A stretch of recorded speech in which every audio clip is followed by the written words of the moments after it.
Assalamualaikum warahmatullahi wabarakatuh. Perkenalkan, nama saya Nabila Anastasia IT dari kelas D, Program Studi Bimbingan dan Konseling, Fakultas Ilmu Pendidikan, Universitas Negeri Makassar. Di sini saya akan membahas mengenai 4 teori pembelajaran, yaitu teori kognitif, teori konstruktivisme, teori humanisme, dan teori behaviorisme. Serta saya juga akan menjelaskan tentang pengertian, sejarah singkat, kaitan teori-teori tersebut dengan kurikulum saat ini, serta implementasi teori-teori tersebut ketika turun ke lapangan sebagai guru bimbingan dan konseling.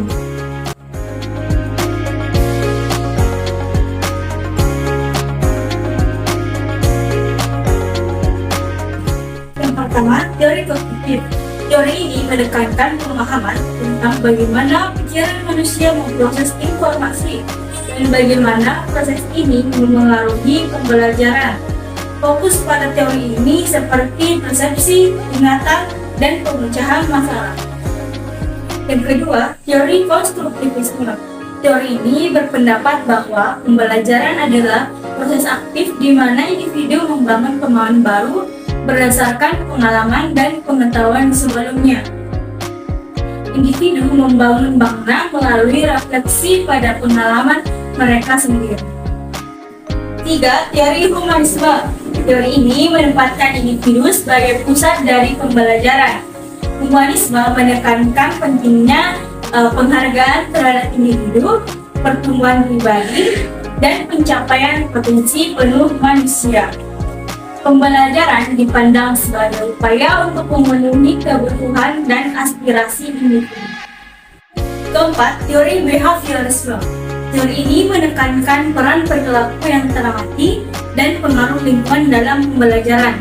Teori ini menganggap bahwa perilaku dapat dipelajari melalui rangsangan eksternal dan penguatan positif ataupun negatif.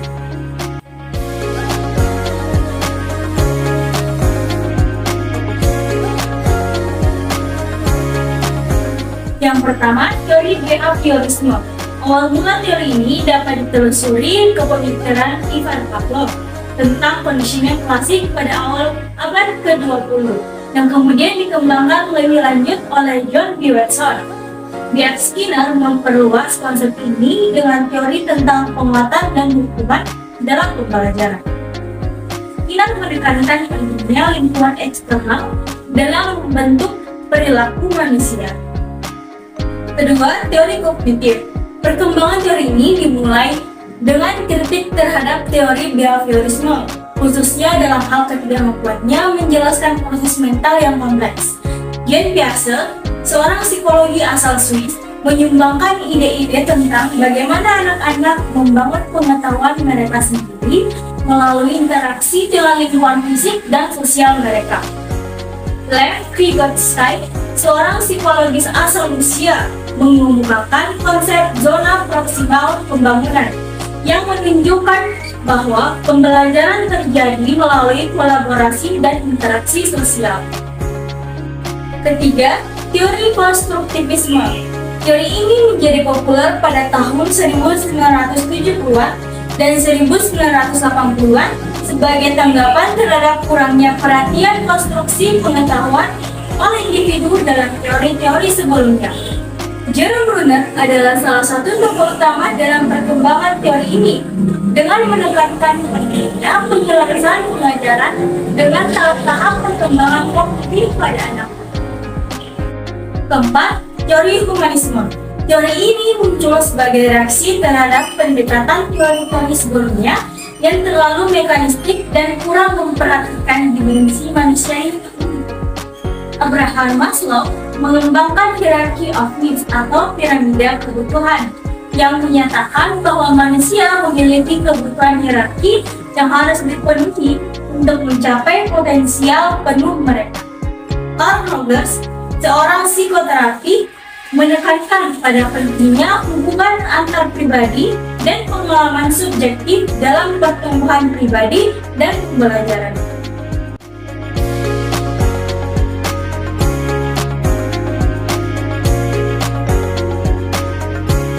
Yang pertama, teori kognitif.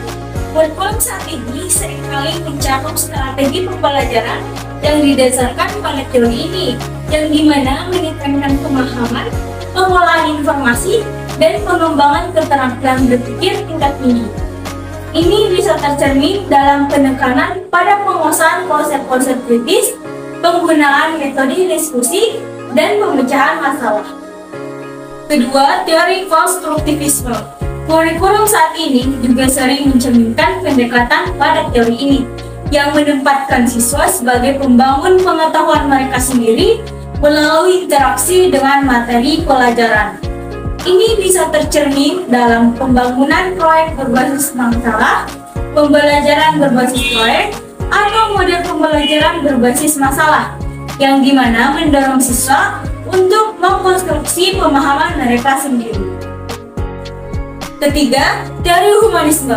Konsep pada teori ini dalam pendidikan menekankan pada penghormatan terhadap keunikan individu, pengembangan penuh potensi manusia, dan penekanan pada aspek-aspek sosial serta emosional dalam pembelajaran. Kurikulum saat ini dapat mencerminkan hal ini melalui pendekatan yang inklusif, penekanan pada pengembangan keterampilan interpersonal, dan pemahaman yang dalam terhadap kebutuhan siswa secara holistik. Yang keempat, teori behaviorisme. Meskipun kurikulum saat ini cenderung lebih berorientasi pada teori kognitif dan konstruktivisme, prinsip-prinsip teori behaviorisme masih dapat ditemukan dalam beberapa aspek pembelajaran, seperti penggunaan penghargaan dan hukuman, umpan balik yang terstruktur, dan penggunaan penguatan positif untuk memotivasi perilaku pembelajaran yang diinginkan. Namun, pendekatan ini mungkin tidak lagi menjadi pusat perhatian utama dalam pengembangan kurikulum modern saat ini.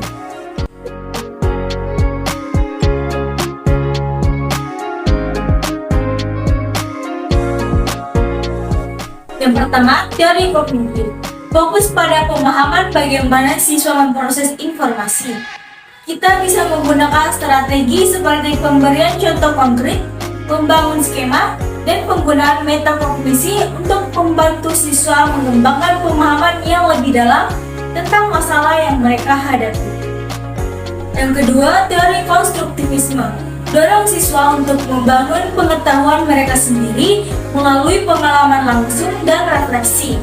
Saat turun ke lapangan, berikan kesempatan kepada siswa untuk aktif terlibat dalam pembelajaran.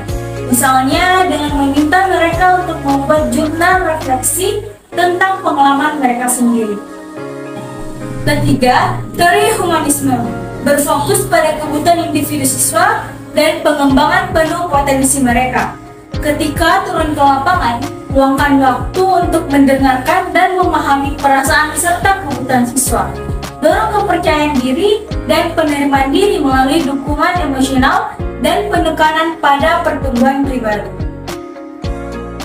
Keempat, teori behaviorisme. Berfokus pada penguatan perilaku yang diinginkan melalui penghargaan dan hukuman.